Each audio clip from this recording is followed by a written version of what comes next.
Boa tarde, meu nome é Fabrício Barbas de Lima, sou sócio assessor de investimentos da Valor Investimentos e venho trazer aqui uma breve apresentação sobre o fechamento do primeiro semestre do ano de 2022. Então, vamos compartilhar aqui a tela para a gente poder ver quais foram os principais fatos relevantes, né?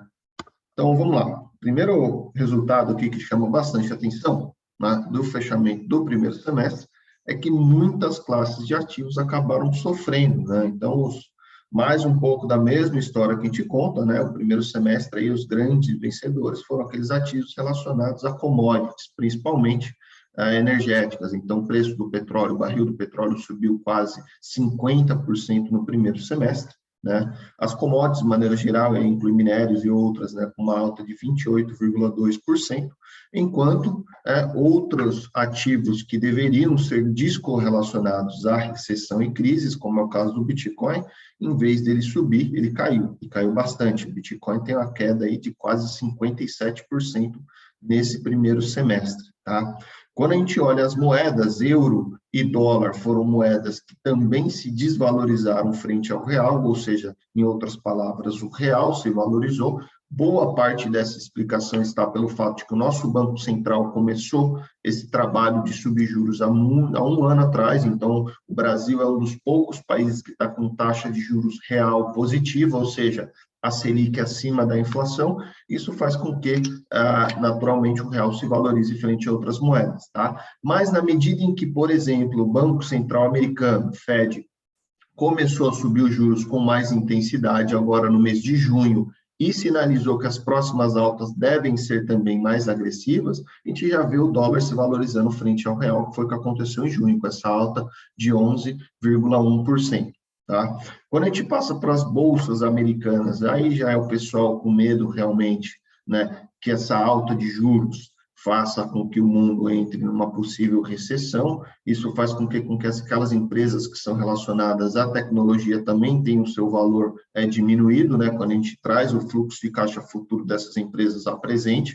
Então, isso explica aí mais um mês de queda, tanto para a Nasdaq, quanto Dow Jones, quanto para o S&P. Quando a gente passa aqui para a Bolsa Brasileira e para o índice de fundos imobiliários, o índice de fundos imobiliários ele tem se demonstrado bastante resiliente, então ele praticamente está no 0 a 0 nesse primeiro semestre, né, uma queda aqui bem pequena de 0,3%. Boa parte disso é explicado pelo fato de que essa classe de ativo ela já é, por natureza, menos volátil, né? Quando a gente olha dados históricos, a gente vê que investir em fundos imobiliários é 3 vezes menos arriscado do que investir em ações, usando o risco, né, assumindo o risco como volatilidade, tá? E a Bolsa Nossa Brasileira, né, teve mais um mês bastante negativo, então aqui caiu 11,15% no mês de junho e está com menos 6% de rentabilidade no ano de 2022. Também bastante impactada por um receio, né, por um medo de recessão à frente, dado que os Estados Unidos começaram a subir juros e aí, naturalmente, o dinheiro que circula, boa parte desse dinheiro começa a ser migrado para lá, que é um país mais seguro e mais previsível, tá? A nossa Selic, ela está em 13,25%, né? O CDI voltou a rentabilizar aquele 1% ao mês, então, para aquelas pessoas que estavam com saudade do Brasil rentista, né, parece que estamos voltando para esse patamar, então o CDI já acumula uma alta de 5,4% no ano, e os principais indicadores de inflação, tanto IGPM quanto IPCA, eles deram uma boa arrefecida, tá? Então, segundo mês em que os dados de inflação caem. Parte disso, né, por conta das canetadas, então a gente está vendo aí que o ICMS vai reduzir, né, o próprio preço dos combustíveis tende a diminuir, e também outra parte relacionada à própria queda das commodities. Então, no mês de junho, a gente teve um cenário em que, pela primeira vez, o preço do petróleo e das commodities, de maneira geral, começaram a cair comparado ao mês anterior, tá? E isso impacta naturalmente nos números de inflação.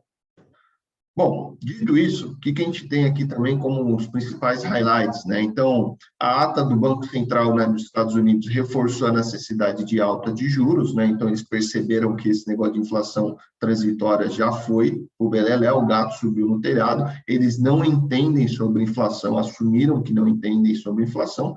Dito isso, né, a necessidade de subir juros lá acaba ficando cada vez mais alarmante, dado que o mercado de trabalho americano ele continua aquecido, ou seja, as pessoas continuam consumindo, só que a inflação chegou a bater 9,1% no acumulado dos últimos 12 meses, que é o maior valor dos últimos 41 anos, né? Então, talvez para um brasileiro 9,1% de alta de inflação, apesar de ser preocupante, não é tão estranho, mas para um americano pode acreditar que, sim, com certeza nenhuma, com toda certeza, esse número acumulado, né, é o maior desses últimos 41 anos, então coloca todo mundo em alerta. Tá? Os preços das commodities começaram a cair, né? Tiveram uma queda recente agora no mês de junho, e aí acende um alerta, né? Poxa, será que é um sinal de uma possível recessão, né? O mercado está tentando antecipar que os países vão produzir cada vez menos, as empresas vão produzir cada vez menos, ou seja, vai sobrar de commodity no mundo, naturalmente por oferta e demanda o preço cai, né? Olhando o preço futuro. Né? A inflação de junho já desacelerou aqui no Brasil, como eu comentei com vocês, e talvez o grande ponto de atenção aí também sobre o quesito de responsabilidade fiscal, né, risco fiscal, é o fato da Câmara ter aprovado agora, né, no comecinho de julho, né, o primeiro turno da PEC dos benefícios sociais. Né? Então, o que isso significa? Isso significa que foi aprovado aí 41,2 bilhões de reais em despesas excepcionais, e são essas despesas que estão fora do teto de gastos, tá? O teto de gastos que foi feito lá na época do Michel Temer, que ajudou a colocar a inflação e a responsabilidade fiscal dentro do eixo, me parece que isso é algo que joga contra, tá? E esses 41,2 bilhões de reais eles estão divididos em expansão para o Auxílio Brasil, né? Cerca de 26 bilhões de reais, 1 bilhão para Vale Gás, auxílio caminhoneiro e auxílio taxista chegando a quase 7 bilhões de reais, gratuidade de transporte coletivo para idosos e compensação de crédito de ICMS, que chega aí a quase 4 bilhões de reais. Né? Essas medidas elas valem a partir de 1º de agosto e se encerram em 31 de dezembro de 2022. Ou seja, é um voo de galinha. Tá? Então, nós vamos pagar essa conta mais tarde. Em relação ao material que é publicado normalmente ali pelo GAAC, né, que é o Comitê Global de Alocação da XP Private, quais foram os principais pontos que eu acho que vale a pena compartilhar aqui com vocês, né? Então, novamente, nós tivemos o pior começo de ano dos últimos 48 anos, tá? Então, vocês que são investidores, meus clientes, dá uma olhadinha na carteira, tenham a parcimônia, a tranquilidade de conseguir comparar e saber que a gente está atravessando o pior período dos últimos 48 anos. Então, se a sua carteira está bem, parabéns, você fatalmente é um dos poucos % ali dos investidores que está conseguindo passar por isso. E aí, obviamente, fica aqui o meu papel como assessor e alguém que está aqui disposto a cuidar e auxiliar nesse processo de tomada de decisão, né?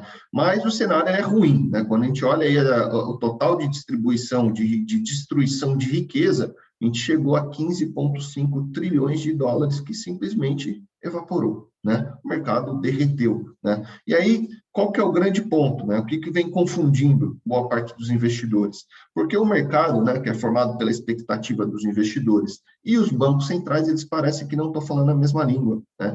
Então, quando a gente olha a expectativa para PIB, para inflação e para juros, né, enquanto os bancos centrais acreditam que a recessão vai demorar muito mais para chegar, de que logo, logo os juros vão cair, por outro lado, né, o mercado, os investidores, eles passam a perceber que a recessão ela deve estar muito mais próxima do que a gente pensa e que as taxas de juros elas devem permanecer altas, né, elevadas por mais tempo do que está sendo comunicado, do que está sendo previsto. Tá? Outro ponto que chamou bastante atenção foi o fato de que tanto o euro e o dólar chegaram ali ao mesmo valor, né, 5,44. Né, tanto o euro quanto o dólar, a gente chama isso de paridade de 1 para 1, e a última vez que isso tinha acontecido foi há 20 anos. Né? Então, por que o euro se desvalorizou tanto, sendo que historicamente o euro, né, frente ao real, ele sempre foi mais caro, frente ao dólar também, né? Então, a verdade aí por trás disso é que o dólar ele deve continuar se valorizando, porque o Banco Central americano ele começou a subir juros antes da Europa, né? E sem contar que a Europa ela está mais sensível a um risco de recessão em virtude da crise energética, né? Então a gente sabe lá que o gás, por exemplo, o país da Alemanha, que é um país que depende muito do gasoduto, pode ser que uma crise energética, né? Caso a Alemanha fique sem gás, por exemplo, pode colocar as empresas vão ter que parar de funcionar, né? Então, isso faz com que a Europa em si ela esteja muito mais sensível a um risco de recessão do que a própria economia americana. Então, a economia americana subindo juros atrai dinheiro para lá e a Europa, com esse risco de recessão, se torna uma região ainda mais sensível. Dito isso, o euro está se valorizando e a tendência é que o dólar se valorize ainda mais comparativamente ao euro, pelo menos no curto prazo. Tá? Então, a inflação, ela é a grande destruidora de riqueza, isso não é novidade, né? Ou a gente paga com imposto, ou a gente paga com inflação, a diferença é que a inflação é um pouco mais perversa, né? Porque a gente não vê o boleto ali todo dia, mas o preço dos produtos acaba aumentando, né? A gente tem também aí outros pontos que chamam a atenção, que é o próprio choque de demanda, que ele anda ao mesmo tempo em paralelo com o choque de oferta, então o mercado ele acaba ficando confuso, né? Por que isso acontece?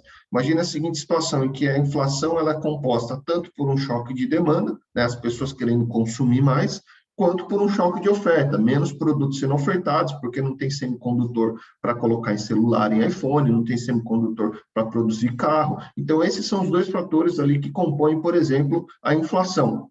Se, por um lado, né, os bancos centrais eles elevam os juros, o que eles fazem? Eles jogam um banho de água fria na demanda, né? As pessoas passam a consumir menos, isso joga a inflação para baixo. Só que a gente saindo de um período de pandemia, as cadeias de suprimento, as cadeias de produção das empresas, elas estão se recompondo. Então, naturalmente, a oferta de produtos vai aumentar. Então, por um lado, você tem um fator que joga a inflação para baixo, por outro lado, você tem a inflação que joga o fator para cima.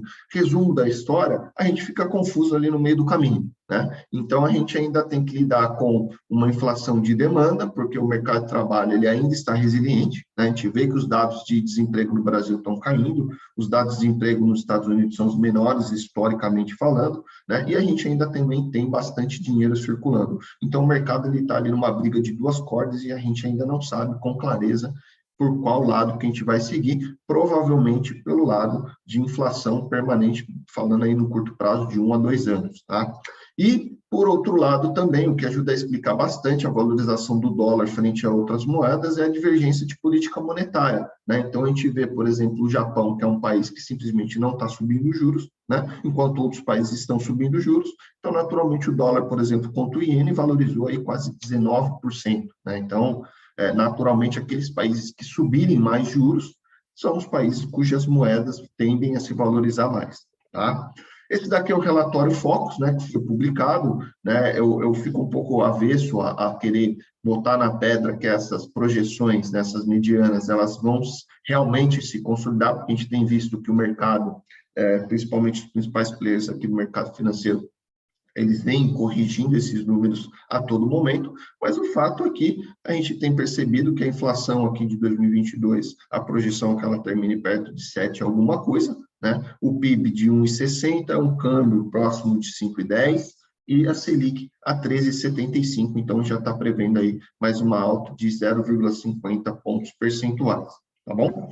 Bom, gostaria de finalizar aqui essa apresentação fazendo um convite para vocês, tá? Então, no dia 20, às 19 horas, no Zoom, eu vou comentar, vou fazer um treinamento, uma live, um bate-papo, explicando sobre como viver de renda, né? Então, a gente vai discutir aqui quais são os principais desafios, as principais estratégias utilizadas pelas pessoas que vivem de renda, como que elas montam essas carteiras. Vou mostrar uma carteira real, tá? E aí vamos discutir também assuntos sobre liberdade financeira e como conseguir chegar a essa tão sonhada liberdade financeira. Então, fica aqui o meu convite. Você que é meu cliente já recebeu uma mensagem com o link para poder fazer a inscrição. Podem convidar os amigos, familiares, outras pessoas que invistam, porque, sem dúvida nenhuma, esse é um tema que desperta bastante interesse de todos os investidores.